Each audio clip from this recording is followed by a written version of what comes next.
और अब बात युद्ध के बीच ज़ेलेंस्की की इफ्तार पार्टी की तस्वीरें सामने आ रही हैं, जिसे लेकर दावा ये किया जा रहा है कि ज़ेलेंस्की ने इफ्तार पार्टी में क्राइमिया को क्रेमलिन से मुक्त करने की कसम खाई। और इसी पार्टी में ज़ेलेंस्की ने यूक्रेन की सेना के जवान, मुस्लिम नेताओं और राजदूत से मुलाकात की।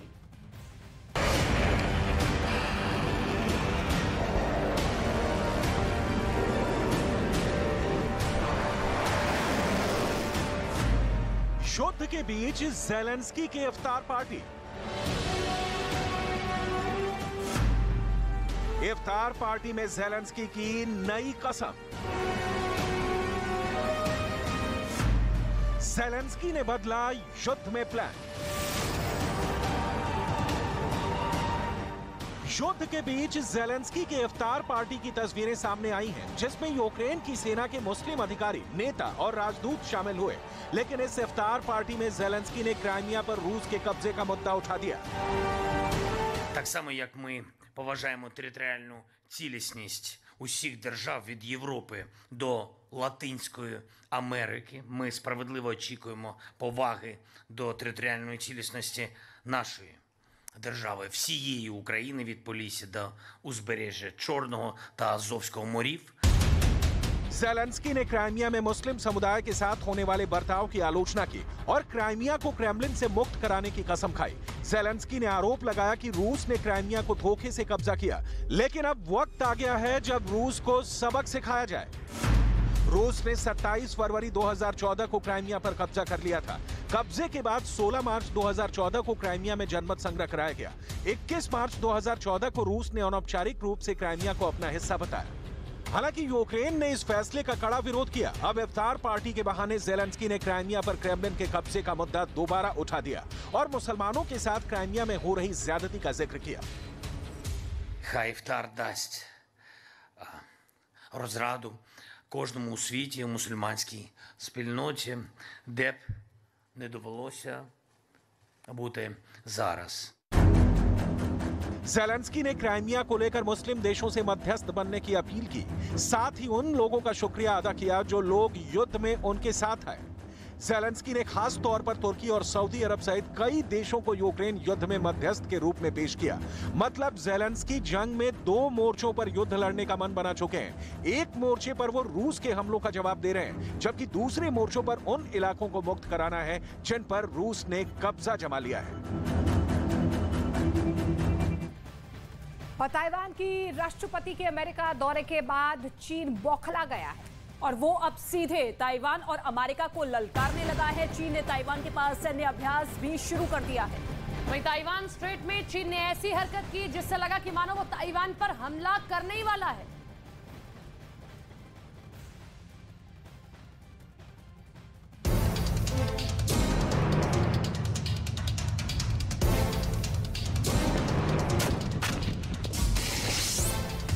यूक्रेन से भी बड़ा युद्ध होने वाला है।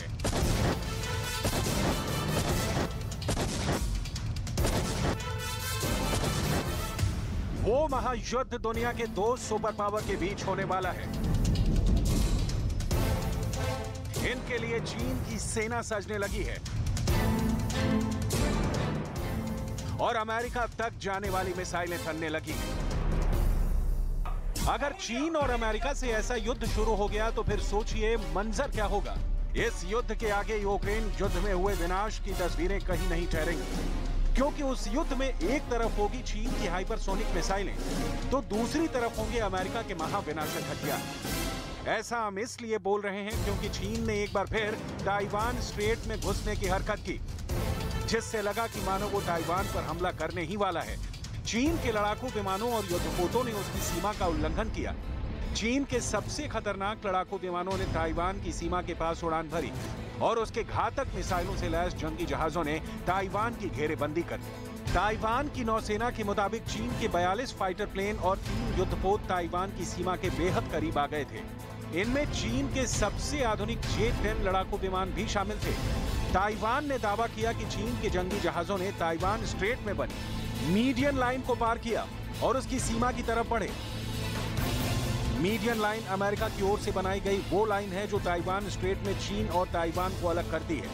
मतलब चीन ने ताइवान की सीमा के करीब इतना बड़ा सैन्य अभ्यास शुरू कर दिया जिसकी धमक अमेरिका तक सुनाई दी। ताइवान की राष्ट्रपति के अमेरिका दौरे से बौखलाए चीन ने ये शक्ति प्रदर्शन शुरू किया है। चीन साफ तौर पर संदेश देने वाला है कि वो युद्ध के लिए तैयार है। ऐसा हम इसलिए बोल रहे हैं क्योंकि 20 लाख सैनिकों वाली पीपल्स लिबरेशन आर्मी दुनिया की सबसे बड़ी सेना है और वो अपनी सेना, नौसेना और वायुसेना के आधुनिकीकरण पर पैसा पानी की तरह बहा रहा है और अपनी सेना को सर्वशक्तिमान करने में जुटा है। वहीं चीन की ताकत की बात करें तो चीन की मिलिट्री के पास 3,285 एयरक्राफ्ट हैं। चीन के पास 1200 लड़ाकू विमान हैं। चीन के पास 912 हेलीकॉप्टर हैं, जिसमें से 91 अटैक हेलीकॉप्टर हैं, 5,250 टैंक, 35,000 बख्तरबंद वाहन, 4,120 आर्टिलरी है। चीन हमेशा से ताइवान को अपने देश का हिस्सा मानता है। वो कई बार कह चुका है कि ताइवान आज नहीं तो कल चीन में शामिल होगा, चाहे इसके लिए जंग क्यों न करनी पड़े। जब से रूस ने यूक्रेन में जंग शुरू की है, तब से एशिया में ताइवान को लेकर नए युद्ध का खतरा मंडराने लगा है, क्योंकि जो काम रूस ने यूक्रेन में किया है वही चीन ताइवान के साथ करना चाहता है, जिसकी फुल प्रूफ तैयारी पूरी हो गई है। पर इन सब के बीच में अमेरिका खड़ा है, जिसका मुकाबला चीन से होने वाला है।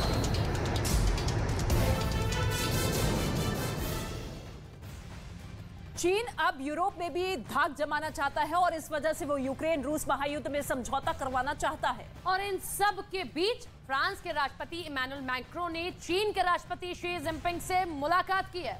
बताया जा रहा है कि इस मुलाकात का मुख्य मुद्दा यूक्रेन जंग था। पश्चिमी मीडिया के मुताबिक इमैनुअल मैक्रों शी जिनपिंग को मनाने पहुंचे हैं ताकि वो जंग रोकने के लिए पुतिन पर दबाव बना सके। हालांकि पिछले महीने ही शी जिनपिंग ने मॉस्को का दौरा किया था और उन्होंने पुतिन के सामने जंग खत्म करने के लिए पीस प्लान भी रखा था।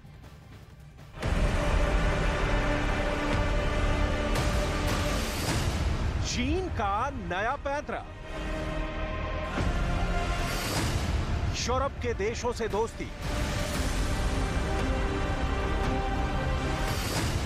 खतरे में अमेरिका की बादशाह,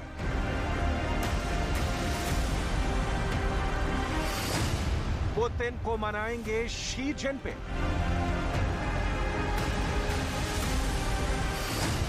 और खत्म हो जाएगी यूक्रेन की जंग।